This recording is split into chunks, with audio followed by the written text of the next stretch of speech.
Hi అండి, బాగున్నారు అందరూ? మరి నేనైతే బాగున్నాను. మీ యొక్క గురువుగా నేను సమాజంలోకి మళ్ళీ వచ్చాను. ఇవాళ ఒక ప్రత్యేకమైనటువంటి దినము, మీకు తెలుసు, గురు పూజోత్సవము.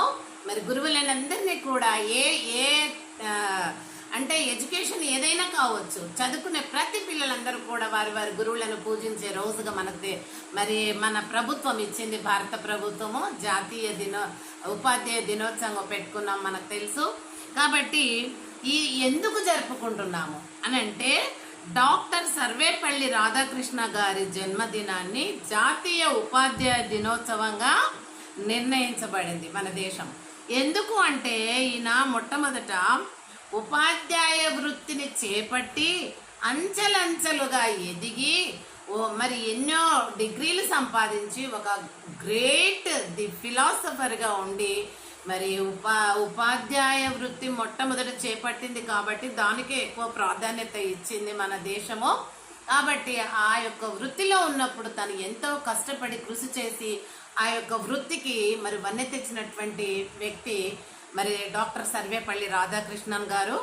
ఇప్పుడు నా ప్రోగ్రాం సమాజము నాడు నేడనే ప్రోగ్రాం లోపల ఈ యొక్క మరి డాక్టర్ సర్వేపల్లి రాధాకృష్ణన్ గారి యొక్క బాల్యం అండి. డాక్టర్ సర్వేపల్లి రాధాకృష్ణన్ గారి యొక్క బాల్యము. ఈయన ఎక్కడ అంటే మరి మరి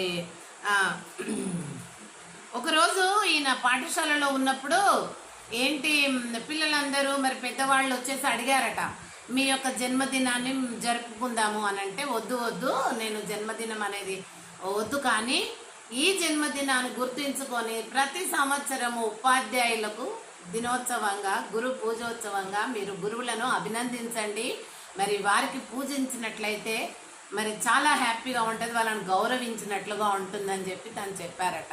అందుకే ఆయన పేరు మీదనే ఇక ప్రతి సంవత్సరము గురు పూజోత్సవము అంటే ఉపాధ్యాయ దినోత్సవముగా చేయడం జరిగింది. మరి డాక్టర్ సర్వేపల్లి రాధాకృష్ణన్ గారు ఎన్నో మరి పెద్ద పెద్ద చదువులు చదివి మరి కలకత్తా కానీ మద్రాసు కానీ అన్నీ తిరిగి ఉన్న చదువులను చదివినాక కూడా ఆయన మరి ఒక రాజకీయవేత్తగా కూడా ఎదిగాడు. మనము మరి మనకు తెలుసు ఆయన గొప్ప తత్వవేత్త, శాస్త్రజ్ఞుడు.